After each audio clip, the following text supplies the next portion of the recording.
What's up, guys, and welcome back to the Media Man Dan podcast. I have no idea why I just moved my hand like I did for a reaction. Oh, yeah, that's right, because I just reacted to an incredible album by an artist named Jeydon Kana, who is my guest today. What are the odds of that? Jay, welcome to the Media Man Dan podcast. How is your life? How is your day? How is your year going so far, my friend? I'm sorry. It's too You professional caught me for you. off guard. I'm sorry. I'm keeping that in. You caught me. No, don't keep that in. You're listening to the Media Man Dan podcast, your place for music, movies, news, reviews, and interviews. Welcome to the show.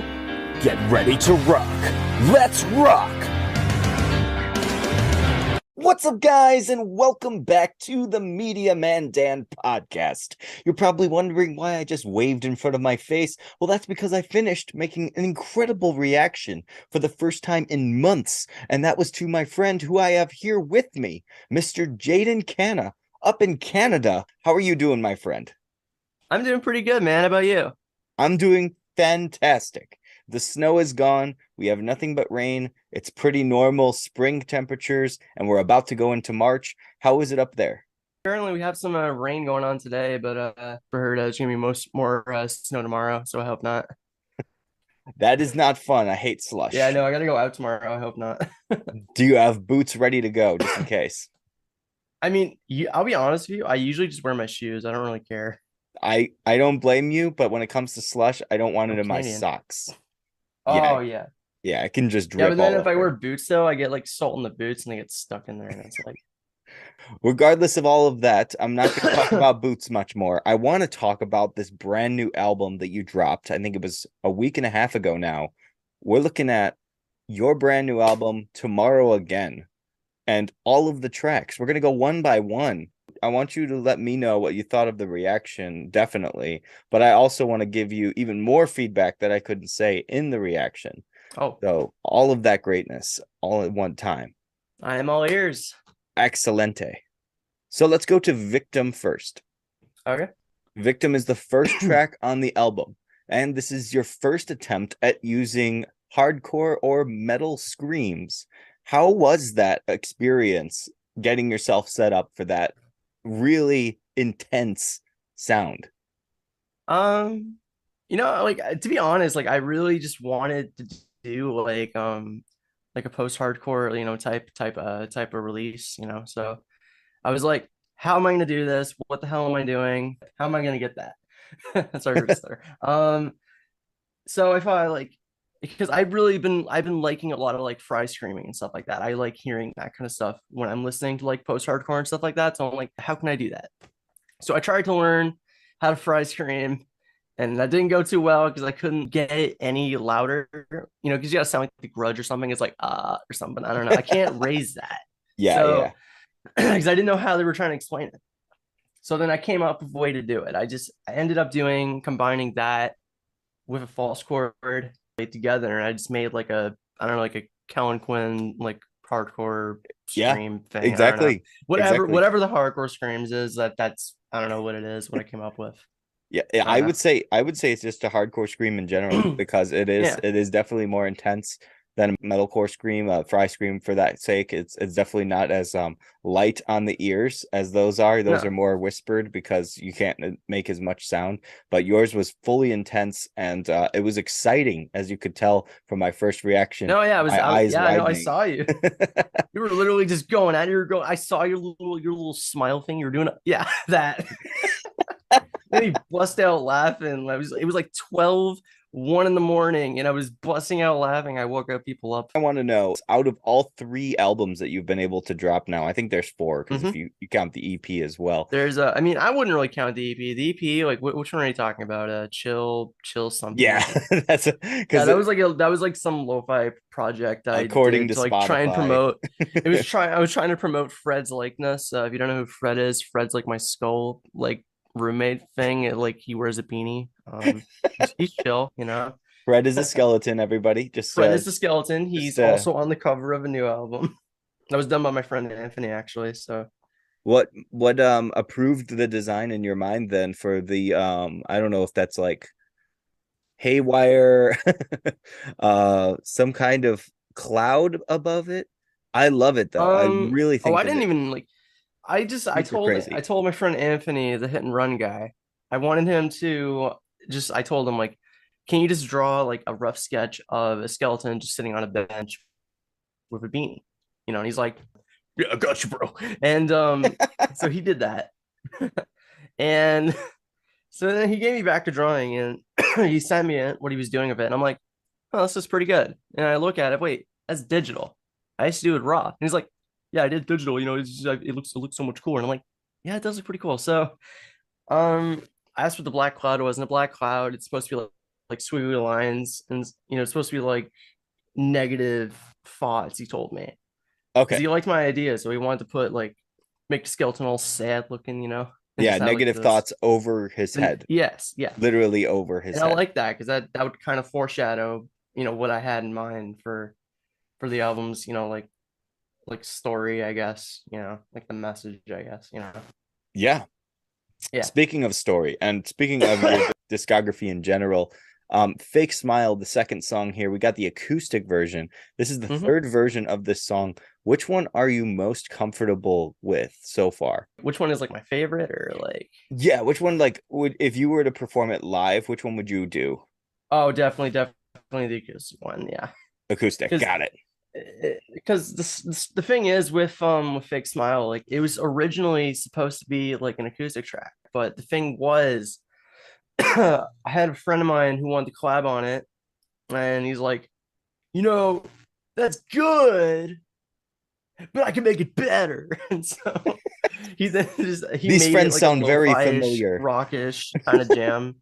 I love He these made it like a friends. rock lo-fi indie-ish kind of jam. It's to me, it sounded like it kind of sounded like a Linkin Park track to me. I don't know why.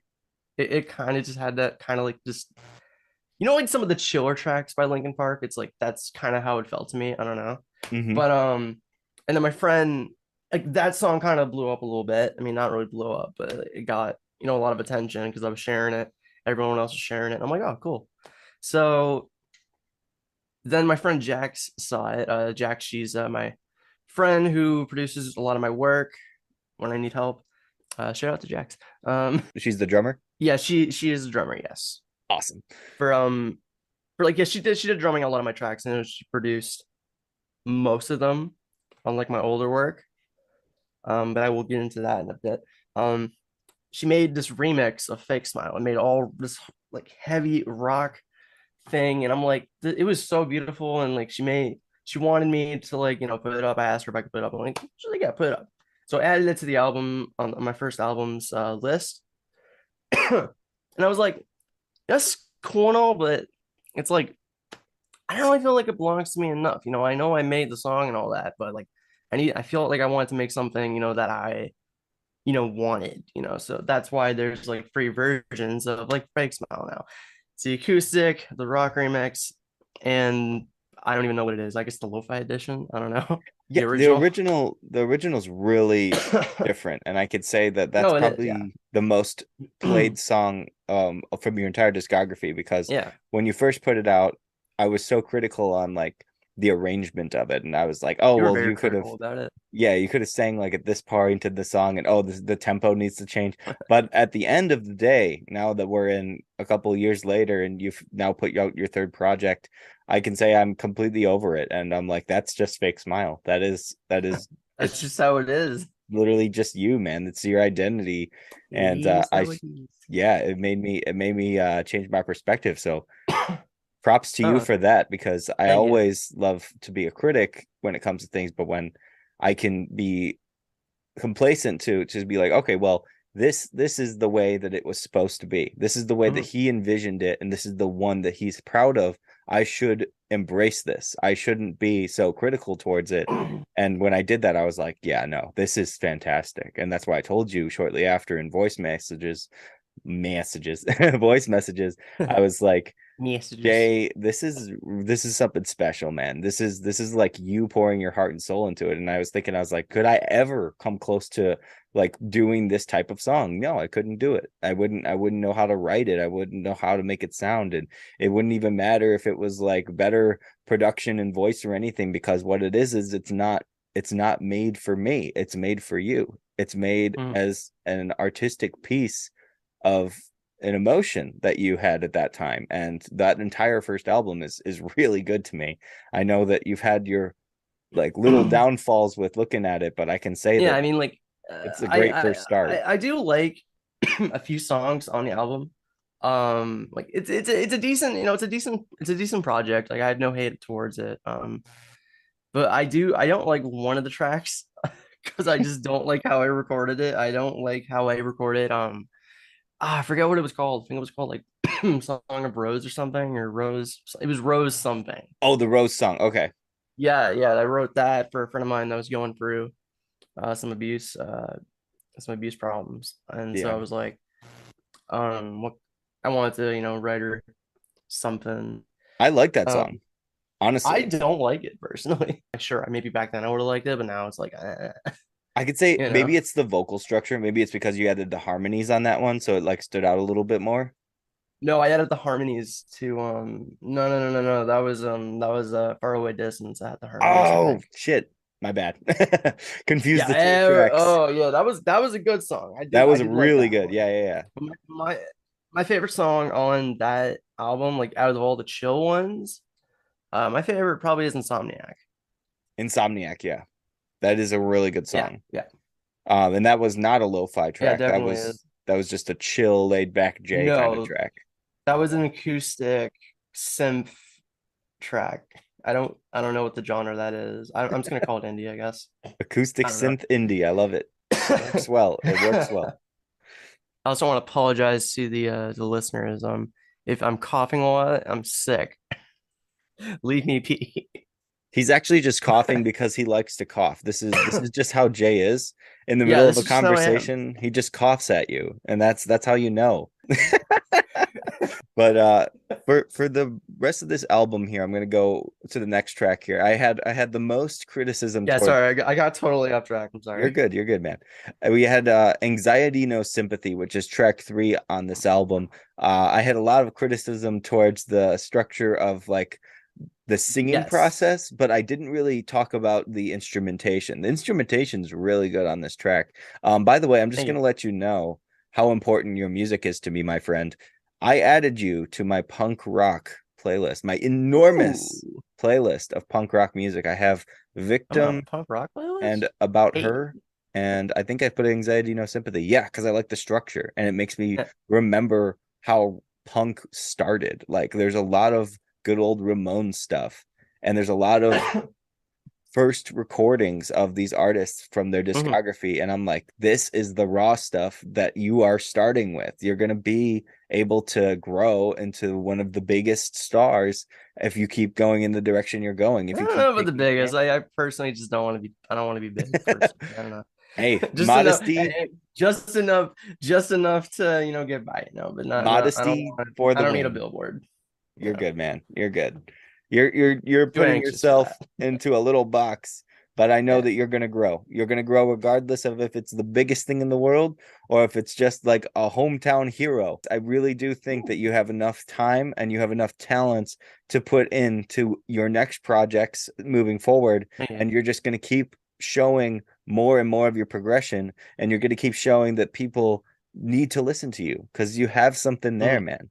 And I told you this when I listened, like I said, when I got over my criticism of Fake Smile, I was like, dude, you have something that no one else has, your own identity. It's like, a lot of other people are copy paste, copy paste. Oh, I like that one thing. Yeah, I'm going to take that from other people. And you do have your influences as well, which I would like I to do. go into. But I want to continue with Anxiety, No Sympathy. Yep. How did you come up with the lyrics for this song? um, I wanted to basically make something that was like Perks of Venting. I wanted to make something like that, but just Level up, I perks of want to venting. level it up. Basically, that's what I wanted to do. Yeah. Because with Perks of Venting, like sure, it was a good song. It was pretty okay for at the time. Um, I would have liked it if the vocals were louder on it though. So that's exactly what I did. with Anxiety No Sympathy. The song was originally just gonna be called Anxiety, but it was like, no, there's too many songs called Anxiety. I'll just call it Anxiety No Sympathy. Mhm. That sounds pretty cool. Because to me, anxiety, like it just does not have any sympathy for whoever. Like it's like no, it's like no, you're gonna deal with me. You're Good. gonna deal with me, whether you like it or not. Yes. I embrace that um, emotional I deepness. was just gonna say that when I was writing it, I was just sitting like I was sitting like in the park, just like under a tree, literally. Like I'm not even joking. And I was just literally just writing it. You know, I had the instrumental like going in my head. I had the guitar because I had it recorded. Just listening, figuring the lyrics, you know. And one just stuck with me, and it was the chorus. I always write the chorus is usually first, most of the time. So I just worked off of that, and I was like, okay, so we got that, okay. And then I got to recording it, you know, and I was gonna add I was gonna add screaming in it, but the thing is, I didn't feel it would fit though, because I was very picky with what to do and what to add with certain songs. So I mean, Victim was gonna have a double. It was gonna have a double layer on the vocal on the chorus. But I decided not to do that. I was gonna say, no what? No, just put some screaming on it. Because Perks of Many, I mean not Perks of Many, Anxiety No Sympathy. To me, it was one of the more softer tracks. I wanted it to kind of like just have like a certain I wanted to basically bring back to the older stuff because to me it was similar to that but leveled up basically. I wanted to bring back that, you know, sound basically. Yep. Um personally, I'm not too big on double layering. I'm not too big on it. I'm not saying I don't like it. Sure, it sounds good, but I'm not the biggest fan of it in my opinion. Just because to me it sounds like it just sounds like generic like TikTok kind of pop punk to me. Yeah. I guess I don't know. Like No, that okay, that I'll be makes honest. complete I sense. don't like auto tune, like those auto tune pop punk stuff. I don't like it. Like I am very picky when it comes to how it's done, and a lot of the time it just sounds like MGK or something, and I'm like, really, him again? He's back? Can You got to thank Travis Barker for all of that because he's yeah, probably producing the track, even if it's a completely different person. probably in And an the episode. hook on Anxiety No Sympathy, Right. I'll say that it is a very strong hook.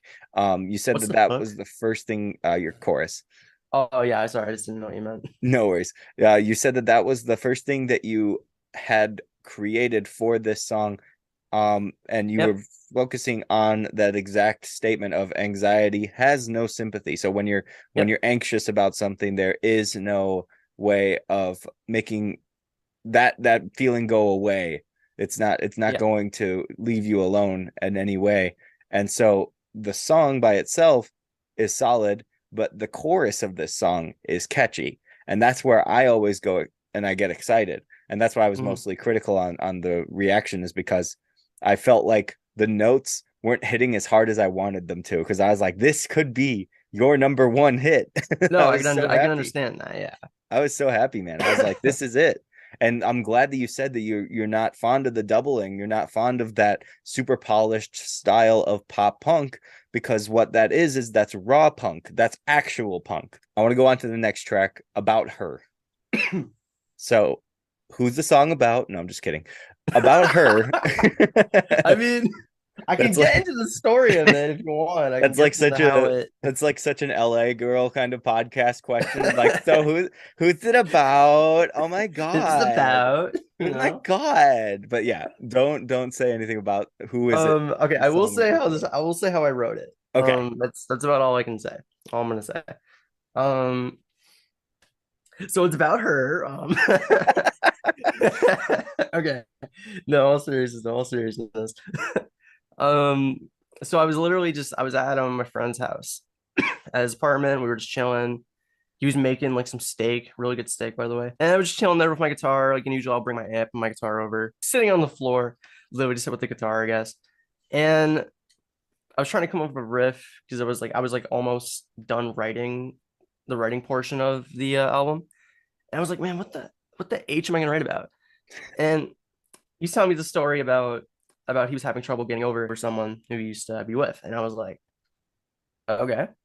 It's like it can take you months, it can take you years, like not even just people, it can be like anything really, even just even like, you know, like addiction, you know, it's like Yes. What you're doing is you're saying that you can personify, you can create an identity for something that you're parting Yeah. with. So it's about Yeah. her, it's that recent relationship, but your relationship can be with anything, including addiction. You Good. just deciphered me, ladies and gentlemen. I got you. I got you.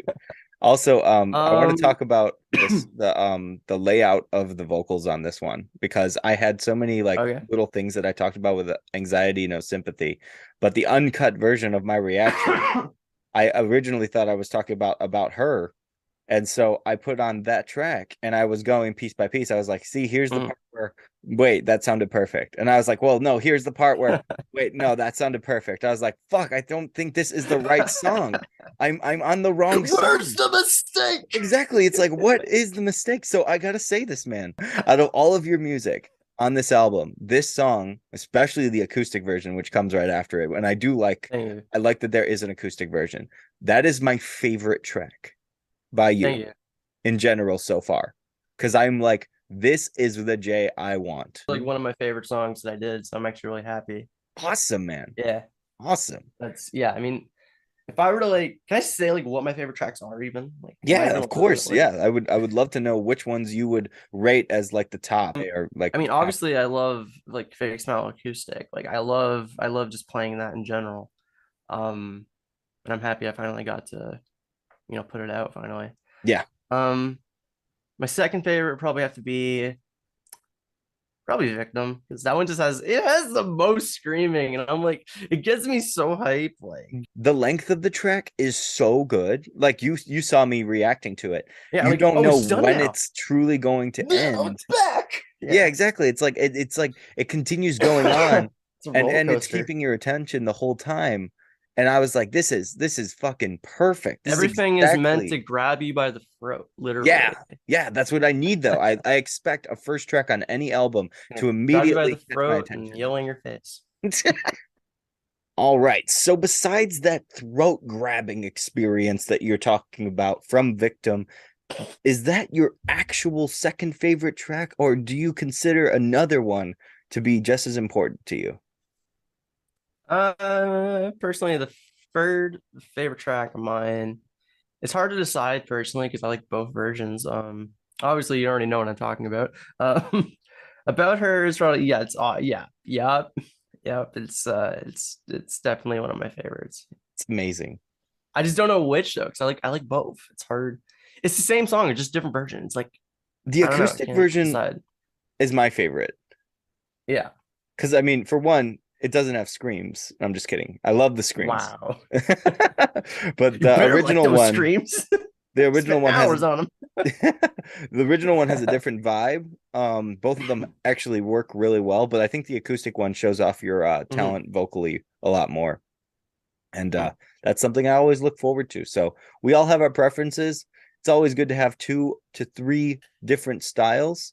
For Fake Smile, like we said, we got that awesome like lo-fi indie taste, and then we had the rock version that Jax did, and then we had the acoustic one on this album, and of course we had the first take, which was like a demo of Fake Smile, just getting your Yeah. feet into the water of the music recording experience. It was awesome to see that you were excited to let all of us in Canada, that is our friend group, know about your music. And I was so happy for you, man. I'm telling you.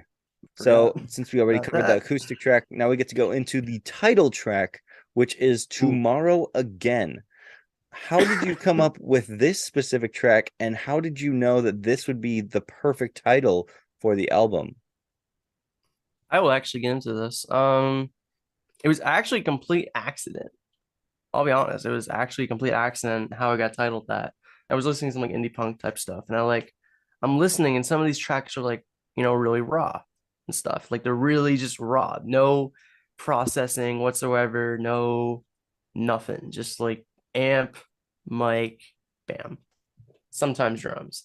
And I was like, I wanted to do something like that because I was listening also during the week. I was listening to my Kerplunk album, and I really like Kerplunk. That album by Green Day is really great.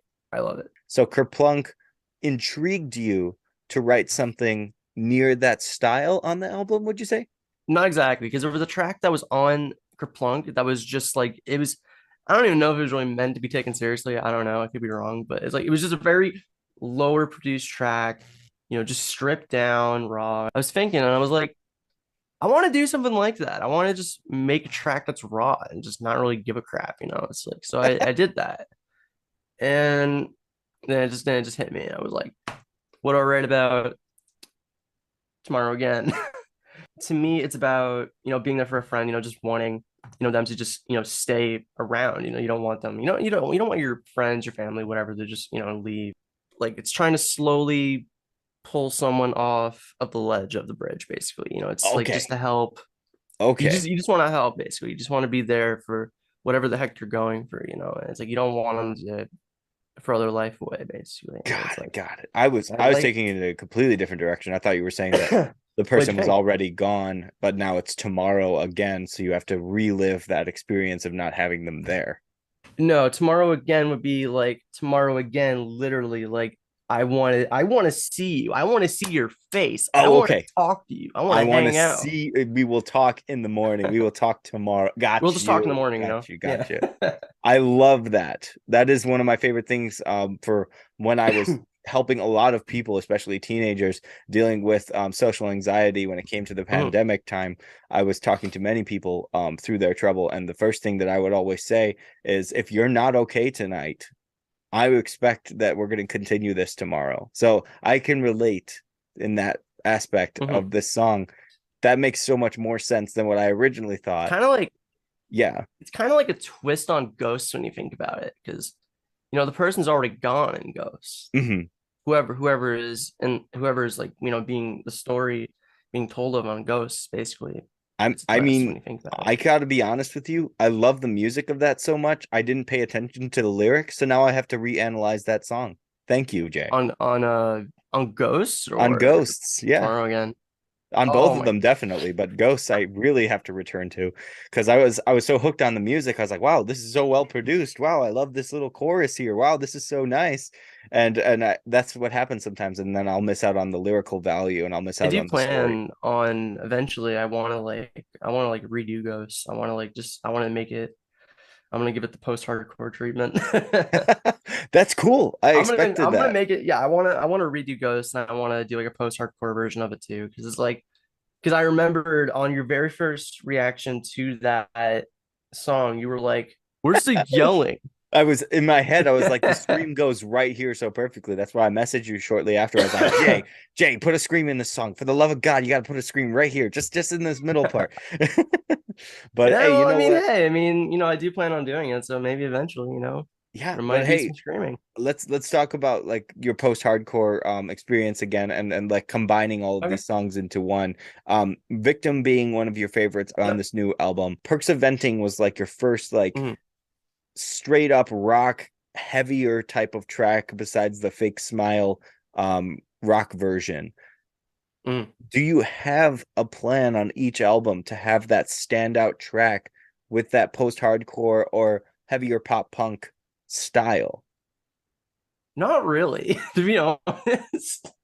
I just make it, and whatever happens, happens, I guess. I mean, I don't know how to explain it.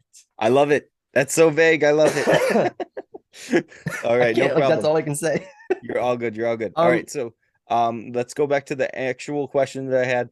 What made yeah, you think of this track as the one that you were just like putting together as the actual title of the album?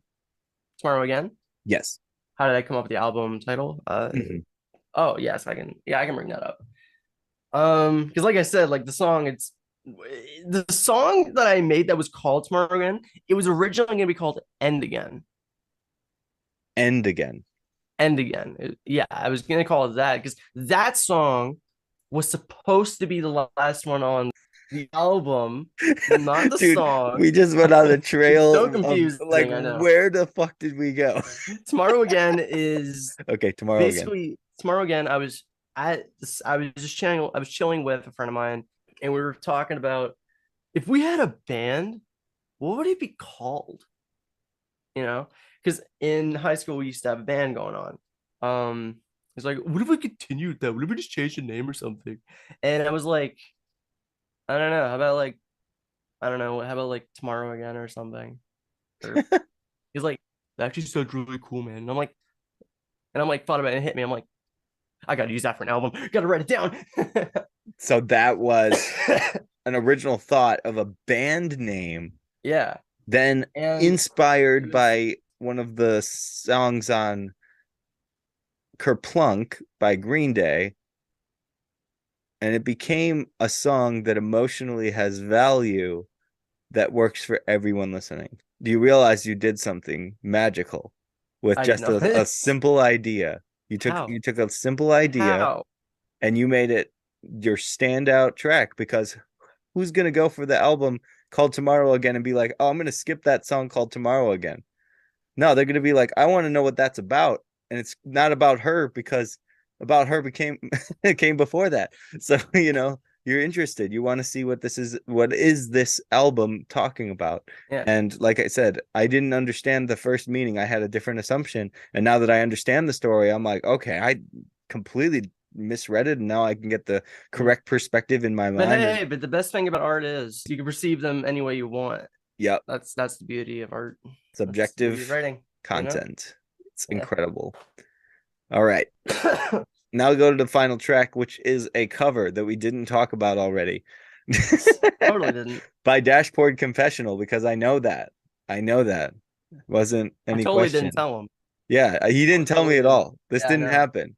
This is not a cutout part or anything. And Spider-Man 2 is involved. I know that ahead of time. I know that because I'm just that good. Vindicated. Why did you choose to cover this specific song from the soundtrack? Two reasons. Really, it just fit with. I felt it fit with. I felt like the song just it fit me personally. Like the message just seemed right to me. I could be wrong about it. To me, it's about self-reflection. And I thought that works with what I'm going for tomorrow again. And I'm like, okay, I gotta put this on, I guess, because why not? And I was sending the cover by email to like a few friends before the thing came out just to see if what they thought, if it worked with me. And they thought, yeah, it works. So I was like, okay. And I could have recorded it a little better. I was gonna do it as a one take thing, but I didn't have time. Yeah, it So had a few little cuts there that you could tell yeah, that it was re-recorded in yeah. spots, Did but you it know how I flowed. record? Like, it's yeah. Did It you know still how I flowed record most together. of my stuff? I just record stuff in sections, like literally, That's good. and no one can tell the difference most of the time, which Yes, is cool. yes. But It's all part of editing the magic. editing, producing process. You have to make sure that everything just smoothly flows together. And yeah, for most And I'm most of the actually, tracks, especially like About Her, like that one sounds mhm. so good, man. I'm telling you, that's probably gonna be a bop. That's gonna be And the I one that takes mean, over like, that live fight. I'm very happy that you think that because this like album, besides Anxiety No Sympathy, everything else was produced by me, which I am very, very happy about. Because to me, I was so worried that I'm like, oh, I'm doing this like all by myself. I don't know if it's gonna sound professional. I don't know if it's gonna sound like okay. I literally remember I was posting on my story like, so I don't know if this will sound good, but we got an album. Literally juggling my words here, and and yes, like, I'm actually really happy that that you thought that I'm happy. That people are saying that this is like the standout, like this is the standout album, which I'm happy for. Like I did not think that would happen, but Yeah. you never know what's gonna Well, happen. I guess the last album that you had, I reacted to the entire thing as well, and I didn't feel as much as I did from this one. This one I felt like I was like, okay, I can hear where your sound is going. I can hear the little influences that you have, but it's not taking away from your specific identity as an artist. And Mhm. that's a beautiful thing, man. And not a lot of artists can say that, especially if they're putting out their third project. They have this formula in their head, like I have to do this. The audience likes this part. I'll be honest, is that like the whole time while I was writing and recording this new one, it was like I'll be honest, you were literally the one person I was thinking about throughout the entire like thing. I was like, would Dan approve of this? I should have been thinking if I approved of it.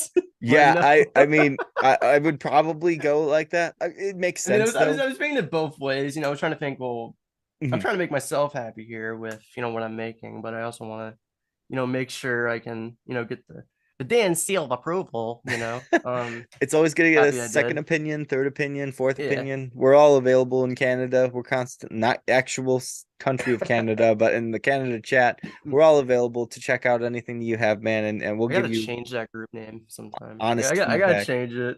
It works. It works. It's Yeah, stuck I know, for but a it's long time. confusing though. It is confusing, yeah. If you don't see it, if you're Yeah. saying it as opposed to seeing it, then yes, it's very Yeah. confusing. But regardless, man, we got more to talk about. I got to talk about your history making music. Okay. Now, you've had a couple of years where you were getting interested in the guitar. Mhm. What made you fully commit to practicing and trying to get the chord progressions down and continuously telling yourself like this is hard but I can continue still doing it? Because for me, calluses hurt and I'm like, nope, not doing this shit. So Yeah, no, that's relatable. what brought you to that full commitment that you have to the guitar, and are you happy with your progress so far? Um, Basically, like, because in high school again, like I'm bring back to one of the older mentions is that I used to be in a high school band. Um, I don't even remember what genre it was. We just did whatever covers, I guess, from like classic rock era and stuff like Elton John and stuff. Mhm. And I mean, that was, that was okay. I had fun. It was a learning experience, definitely. Um, Basically, I wanted to like, I wanted to branch off from that. I wanted to get away from that because I didn't want to do classic rock covers. I didn't want to really do that. I wanted to do heavy stuff. I wanted to do emotional driven work. Yeah. No, yeah, yeah. Hey, um, express yourself. This is what this gotta do podcast is made something for. heavy. Yeah, be Gotta do yourself. something This emo. I love it. I love it. Yes. um, it's and so like I would always try to like write stuff that was emotional for me because that's kind of stuff I like. That's kind of the music that spoke to me. So I want to like I always want to like repay the favor. Like I always wanted to do that for someone else. Yeah. Um, Would you say that's the perks of venting? but But yeah, exactly. um, but yeah, I would try to write stuff, and the the leader, my friend at the time, he didn't like that. He didn't like the emo like writing. He's like, no, this is too sad. We can't use this. And I'm like, what the hell am I supposed to write, man? Because I didn't know what else to write. I didn't know how to write lyrics that well at the time. I didn't know what to do. I didn't know how to write upbeat stuff, really. So then I just left, and I was like, well, okay, well, I'm on my own now. I don't have a guitarist. I don't have a drummer anymore. I don't have any of that. So what do I do? So then I picked up I had this old guitar that I haven't used since I was like 10. And the strings were like all like rusted and crap. And it was just a crappy guitar. It only Not had good. like, I'll tell you how many strings it had. I want you to guess how many strings it had. 3. Yes. 3 strings. The top string is gone. The bottom string is gone. Oh no. Just the middles.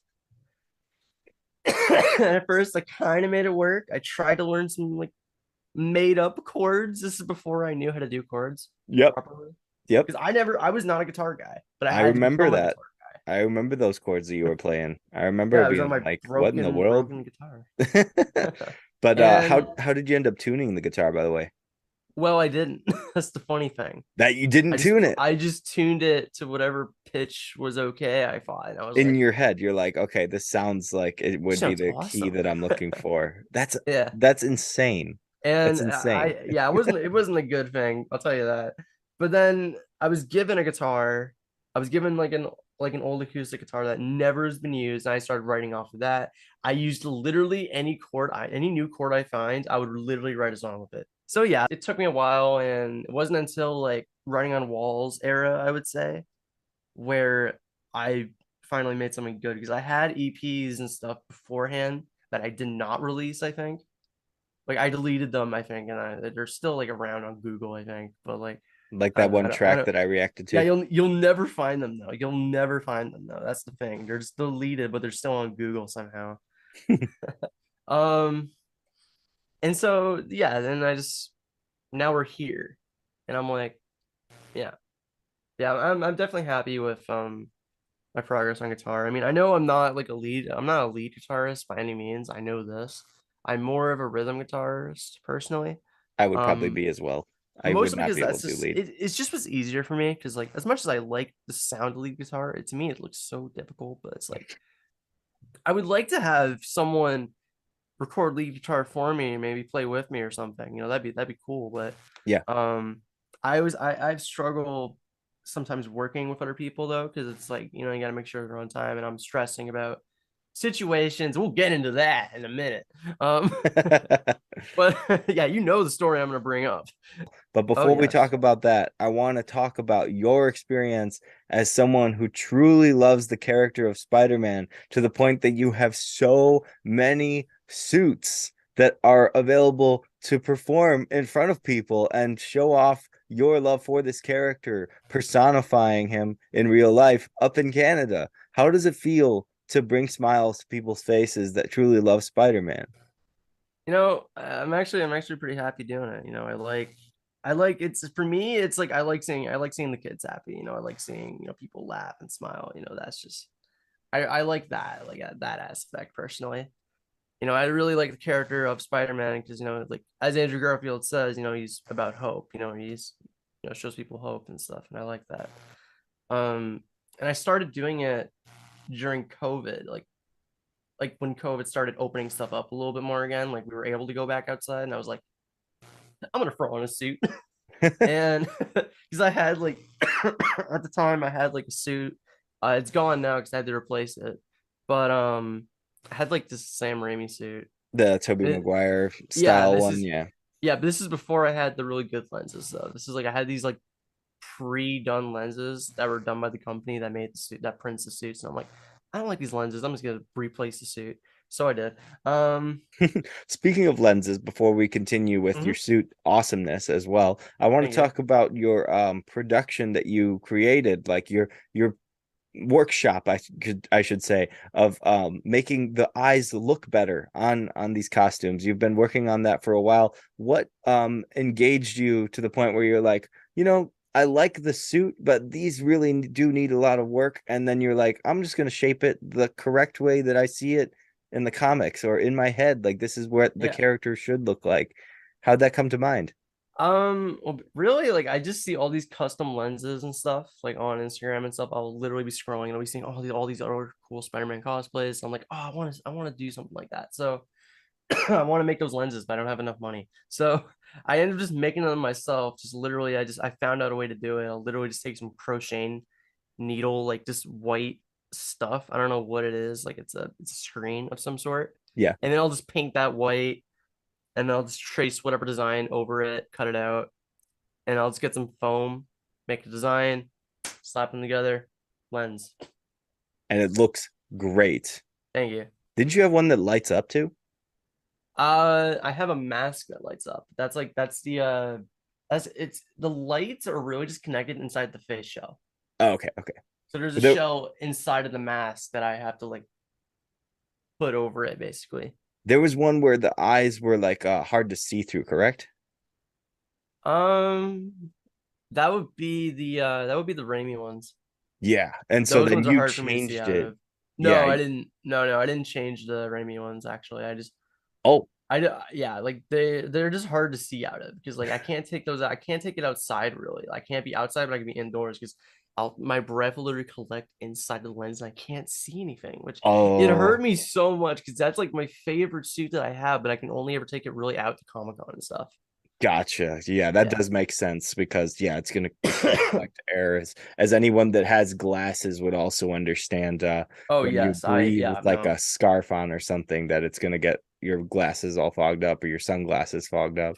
My Yeah, glasses. I can't see without my glasses. the struggle is real. The struggle is real. Hey, you know what? No, That it was a is. better impression of Velma than Mindy Kaling can do, so I'm happy with it. But let's go on to our story here. I want to talk Mhm. about how we met, who we met Want to first. talk about the lore, the The Dan, the man of the media the lore, man, the myth, the the legend, legend, Joseph JCV 47 Valentino, the dog man. the dog man. We gotta come up with a better name. He's got so many nicknames. He deserves every single one of He the great deserves every things. single one. Yeah, anything. This man like took time out of his whole year when the whole pandemic started. He was constantly live streaming and he created a community of people like me and Jay here to talk and perform for random strangers in every part of the I planet. cringe at my old performances. I hate my old performances. Yeah, we both do.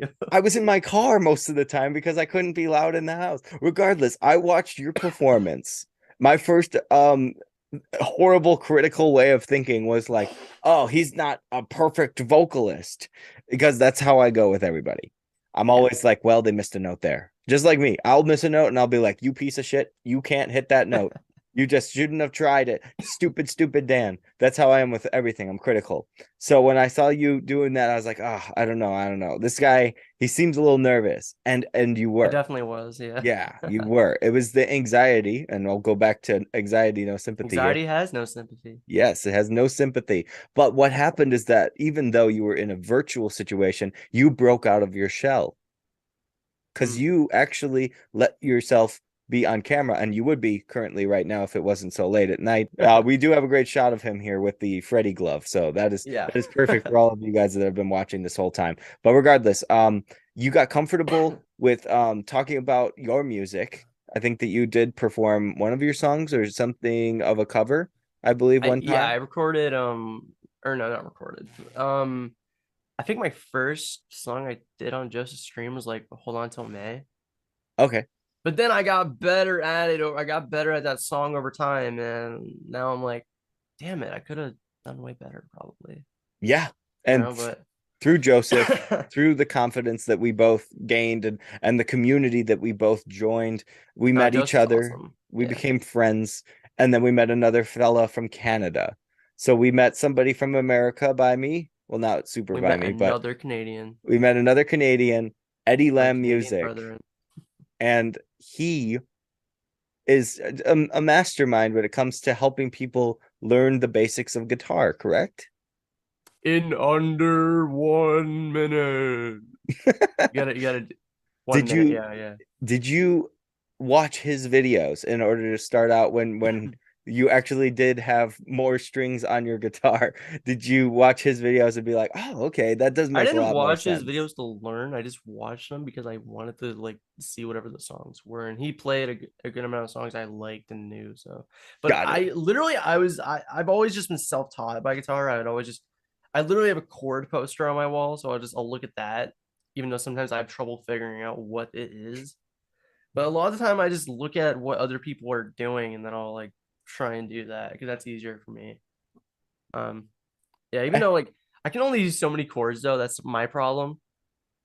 Because my hand's still not that good at stretching out. There's some chords that just that I cannot do for the life of me, which annoys me. It's But all muscle you know, memory, my friend, and no, it's definitely something, muscle memory, yeah. But it's yeah, like something that I can't do it. Like it it's takes just time. It takes time. Don't push yourself down. There's these prodigy guitarists that come out of nowhere and then they're like, I'm the best in the world, nobody can be better than me. And so yeah. everybody that's like still learning, like Mary Had a Little Lamb, hot crust buns, all the simple Hendrix came out here, hold my beer.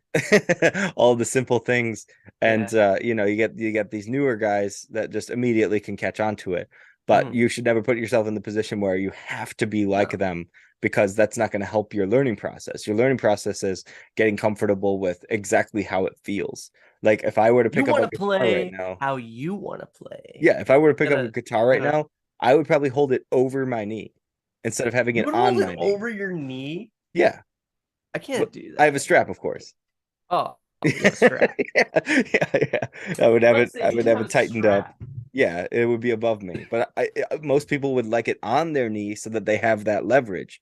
I don't know what Yeah. that's like. I've never been in that zone. I've never had that comfort level, so I would not choose to put it on my lap. But Just you, pulled as out my guitar somebody randomly.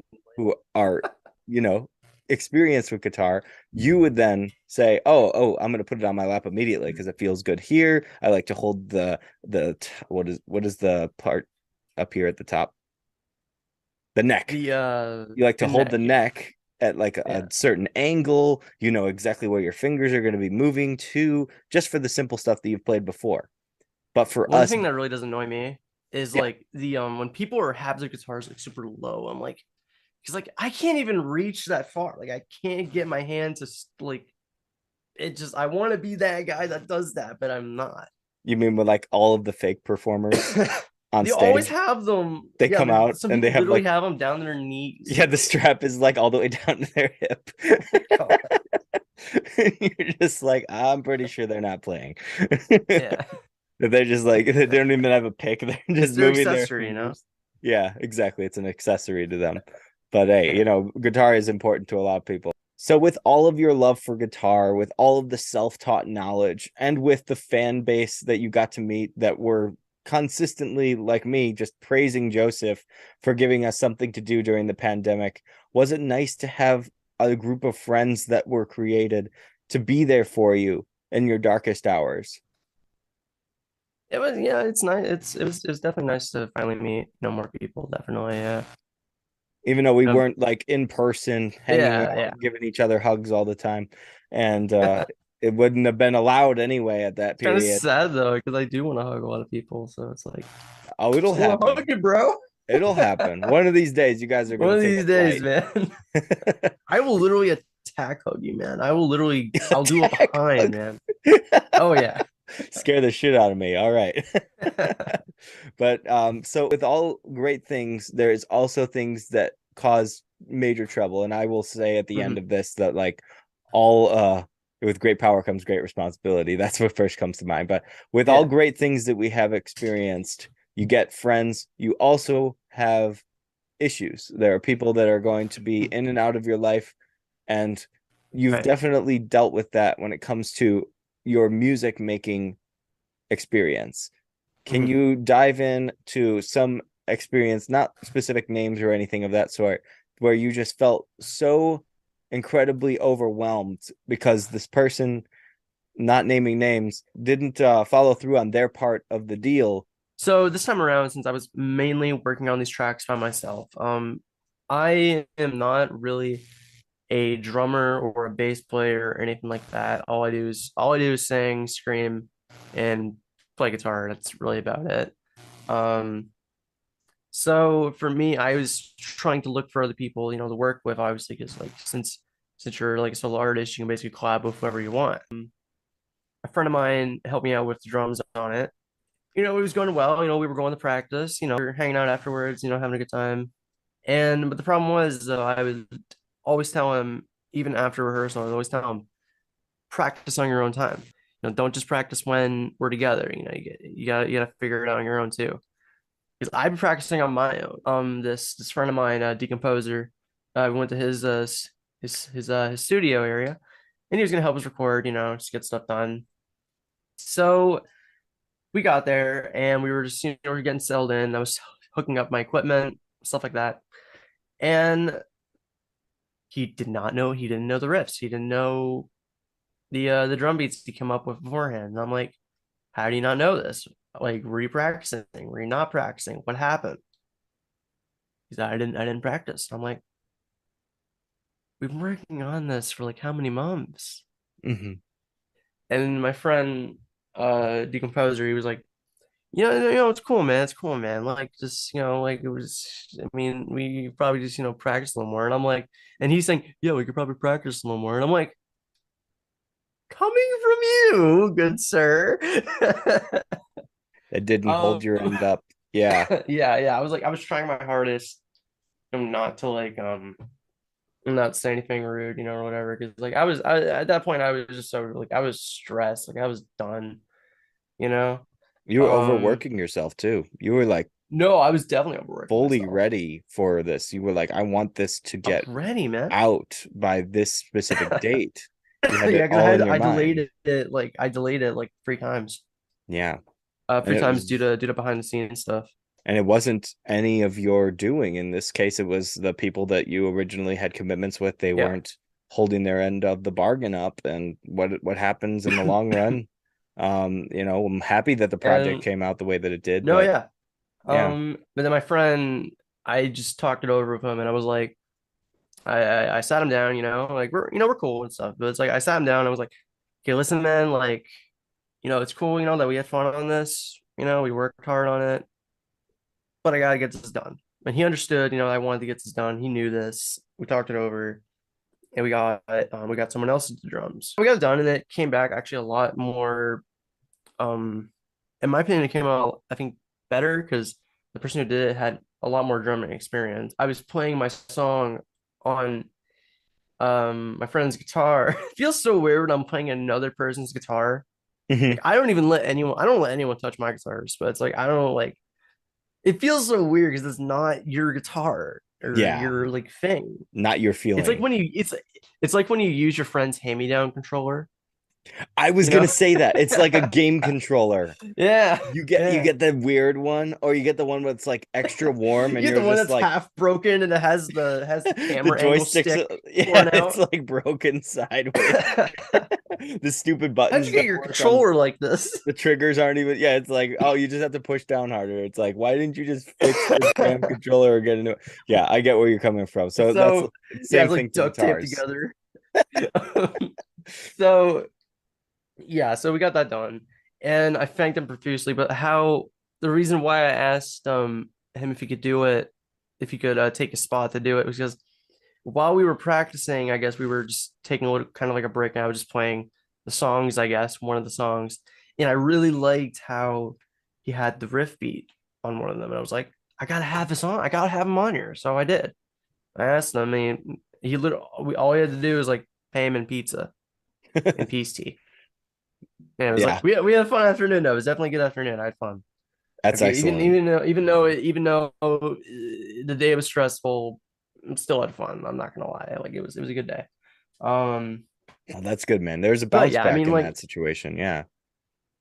yeah, no, there's definitely a bounce back in that situation. But yeah, being like on my own doing this, like I am like just really like now, I guess I'm just one guy doing it. Like, who works with other people from time to time. But the thing is, having to find people who are dedicated as you are, like on the same page, relatively, and it can be stressful. It can be like is this person even on the same page as me? Is this like am I working too much? Am I overworking, or are they not working the same pace as me? I don't know. I'm having all these thoughts like in my head, and it's like just, I don't know what to do. Yeah. Like I want to get this done, but I have a certain image. I mean, I have a certain vision that I want for this. As the artist, you deserve to have your vision come true. Like this is your dream. This is your job. This is your passion.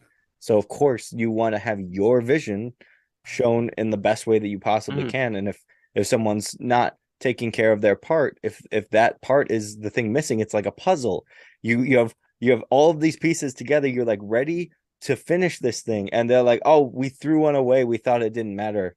And That's like going to cause so much stress. It's going to cause so much discomfort because you're like, well, it was, this was the original arrangement. Like you right, said, right. you're asking the question of were they actually practicing? They're Yeah. claiming that we all as a band need to practice, and it's like, no, no, no, no, no, no. We This is need yeah, to this is figure this is this one of the out. reasons why I'm not in a band, because like Yeah. then I got this stress of like, oh, like two, maybe like three other people. Like personally, if I ever were to do a band, I'd probably just do it with like another person, probably like do a duo thing, probably. if I were to Yeah. choose. I'm gonna break the I tension want to.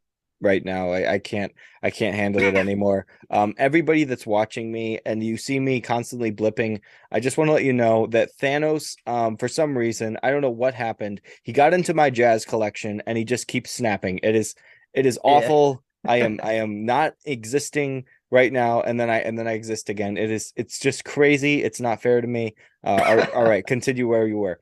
um, I just want to say that to clear up is that I can understand, if someone's going for something while in production. I can understand that if someone's going for something, you need time off. Sure, that's fine with me. I have no issue with that. But the problem is when you're just goofing off, literally not getting anything done. That is where I have a problem. Where you have the time, you're just not making time. Like that's my problem. Like, Yeah, I the just full wanted to clear commitment. that up. Yeah, I didn't. I really should have cleared that up earlier, but yeah, No, you're good. that's You're just how good. I. As someone who also has a love for impressions, how is it Yes. playing around with your voice when you're singing, screaming, and also being able to go back to those fun impressions that you do? Is it more challenging coming from a scream? Is it harder to breathe at those moments and stuff like that? Are you noticing any strain? Because for me, with screaming, there's some things that I can't do. I can't sing a high note after I scream. And most of the time I have like a voice like this afterwards because it's just bad decision making. But does that happen to you at all? Um, yeah, actually, like I do have issue going from screaming to clean back right back to clean because I was trying to practice playing victim, the new way of screaming, and I realized I had to change it so I could actually play it with the screaming. So it'd be like on the recorded version, it's like I don't want to be a victim, and it would just be like and that's what I wanted to do. But the problem was is I can't go from clean right to screaming at the pace it's going because it's going fast, Yeah, it is a pretty fast tempo. which is So, problem because then I had to go from scream, I had to go clean to scream and then clean again, and mhm. keep going clean and screaming again. And I'm like, I can't do that. Like that's just I can't do that if it's just the one or two words like that. I can't do that. So I had to figure out another way to do it. So I just had it be if I were to do it like it live, it would just be like it'd be clean for like the two lines of the course, so I don't want to be a victim, I don't want all the attention, those two, and then it would go to a scream and it was like, I don't want to be a victim, just gotta like scream that like twice, make like a new line basically. I'm going to add to what you were saying. You said you can't um go between the two. The final word of that statement is supposed to be yet. Yet. Because here's the thing. When you're starting with vocals, just like guitar, and I'm going to connect these two together because for anyone that's ever been in a performing atmosphere, the instruments are vocals, guitar, drums, bass. Most of the bands, that's how things work. Your vocals are an instrument.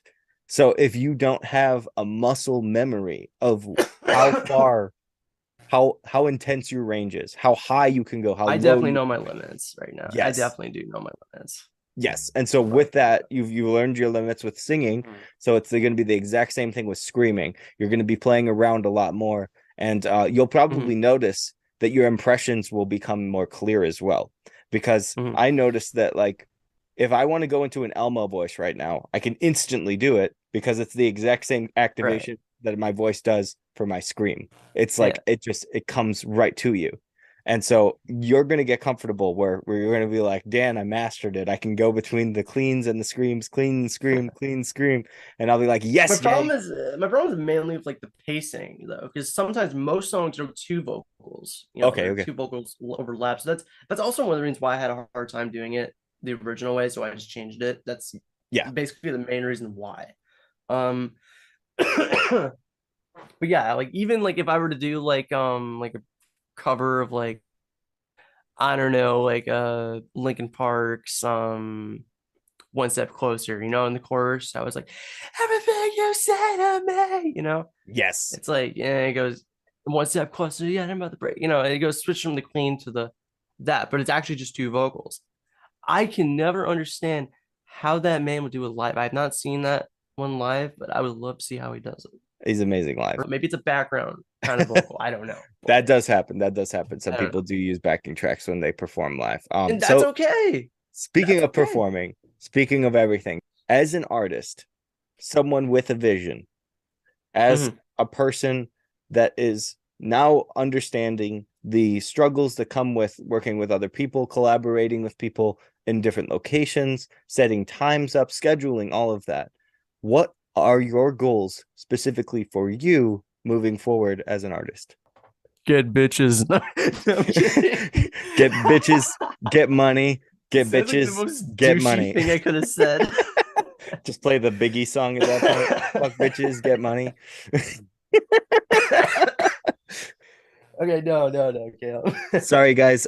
He's coughing because I killed him with that joke. All right. One back.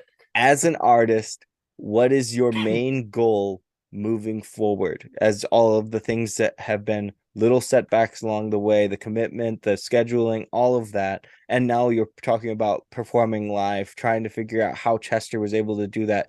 Do you want to have that same experience where you rock out on stage and blow people's minds? Or is this something where you're just, this is my special thing. I want to keep it in this little special place. And if it's good enough, then it's nice to have it blow up. But for right now, I'm okay with this being humble because both of it's like the right answer regardless. But I just want to know where your mindset is right now moving forward. I do want to perform now that I have, material I'm happier with performing with, because now that I have something that has more energy to it. Um, I would like to start performing locally, yeah, but my main problem is like because I would personally rather for a first time I'd rather open for someone like because I don't know how to organize shows. I don't know how to do that. I'm not really smart in that aspect whatsoever. I'm actually a moron. Um, It takes time, man. It's just I'm part of the actually a experience. moron. A And moron.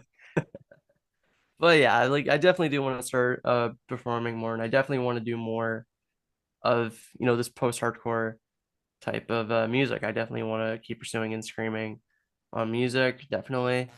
Um, yeah. I mean, and I guess another thing would probably be I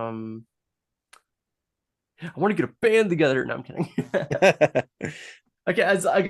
As much as I would like the idea to actually like make or like join some kind of like duo band, as much as I like the idea, it's just like it's too much stress on me. Like that's why I've remained by myself doing this and just collab with people. That's mostly why. But maybe I don't know. Maybe sometime, but not right now. Um, It's it's all good, man. It takes time. yeah. So let's say I'll give you a ballpark. Like 5 years from now, what would be the J that you're looking forward to at this point? Let me tell you something, man. Let me tell you something. I'm gonna have a nice spot. I'm gonna have a nice spot downtown, right under the railroad bridge. Handing out handing No. handing out flyers to my show, hoping that people will show up dressed as Spider-Man. Yeah. Homeless Spider-Man. Homeless Spider-Man. Oh my gosh. But no, dude. But no, all seriousness. Kevin to re-answer it though. Basically, like 5 years, yes, I can see myself still doing this. Like if I so choose to. I mean, who knows? Maybe I become maybe I could become a DJ. Who knows? But I do want to keep doing this. I definitely want to keep doing post-hardcore. Definitely still gonna keep doing my acoustic stuff as well. Because I like the rawness of that. I like how I don't really have to produce those as much, which is nice. Just having a raw, genuine track.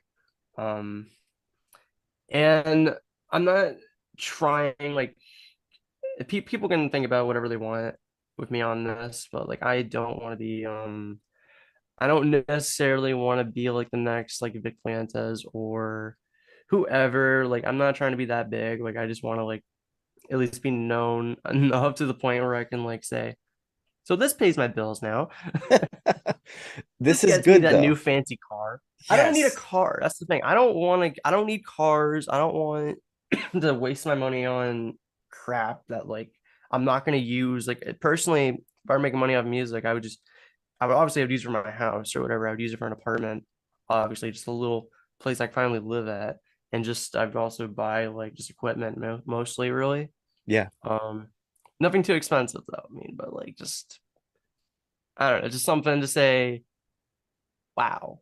I guess another goal of mine like would be I don't really want to like if say I ever were to like blow up, I guess I don't want to like change as a person exactly. I want to like still be the same goofy like weirdo. That's just I don't know, like I don't really want that to change me. Like I'm always telling people like I don't want to lose y'all as homies and stuff. I don't want to lose y'all as friends and whatever, you know. I don't want to like say nope, I got what I need. Screw all of you. No, I don't want to do In summary, I would say you want to have a pad to live. yes.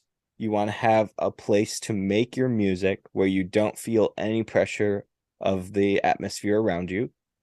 Yep. And you want to continue both genres that you truly love, which is the acoustic indie style as well as the Is that really what it's called? The indie style? post-hardcore. I'm calling it indie. Indie style. I don't know, man. Like I just call acoustic music, but I mean anything I do that's acoustic is gonna be emo anyway. So it's like I might as well just call it emo acoustic. It's the never shout never experience. That's what I'm saying. Never shout never is not even emo. It's emo to me. It's but not emo. but Jay, in all seriousness, Emo to me. it's not a phase. In all seriousness, man, I appreciate you being here on this podcast. I appreciate your time and your honesty and your genuine personality. That is something so special about you. Thank you. It's so nice to let the people that have not truly known you or me yet, they get to have that full experience of how we truly are as people. And that's what matters to me most when it comes to all of these artists in every position, is to see that they're still human, that they're still having those thoughts, that they're still having those moments where it's like, I can do better. I'm going to do better. This is my plan. This is my future. This is my life. This is my love. This is my passion. And you have it, man. And I'm happy to see where you go in the future. I'm absolutely with you 100%. I am looking forward to everything that you make, bro. Thank you, man. Like thank you, Media Man of the Dan podcast, man. Try saying that 10 times fast. I would say, thanks for having me in the chair, but as you can see, I'm not really sitting in it. I'm actually more levitating, but I'm really one with the force. The backdrop Don't sue matches. me. Don't sue me, Disney. It almost matches the color of the fireplace. That's like the best part of it. It almost does. Like if I were to put a color booster, I'm pretty sure they would be like, yeah, it's pretty close to the same color. Yeah, I know it is. Maybe I'll get maybe I'll make an updated version of this. I'll take out the background, Yeah. If I ever come back on the show, I'll definitely do that. Definitely. You are coming back on the show. There is no choice. I'm kidnapping you. You got no chance now. You got one good show, you got to have another good show, and more people are going to want to look for you.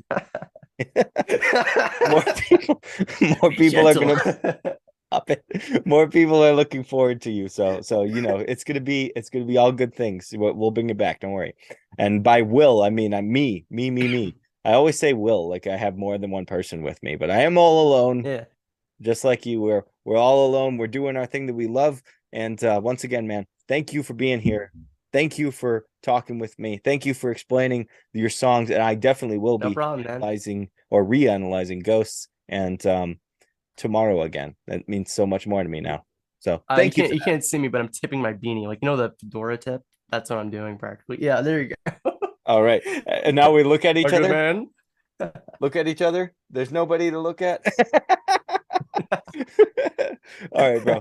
But thanks for joining again. And everybody else, I hope you had an awesome time listening to this, watching this, whatever you did. You're absolutely awesome for being here. Make sure that you are supporting Jay Kana. All of his information is in the description down below. You can check it out and be an awesome person. And once again, like I said for my reaction, if you want to be a piece of shit and be anything but nice to my friends, I will go to the comments and I will roast you. Thanks again for watching. Have an awesome day and stay safe out there. Peace. Thank you for tuning in to the Media Man Dan podcast. If you enjoyed this episode, feel free to like and subscribe. Thanks for listening. Have an awesome day and stay safe out there. Peace.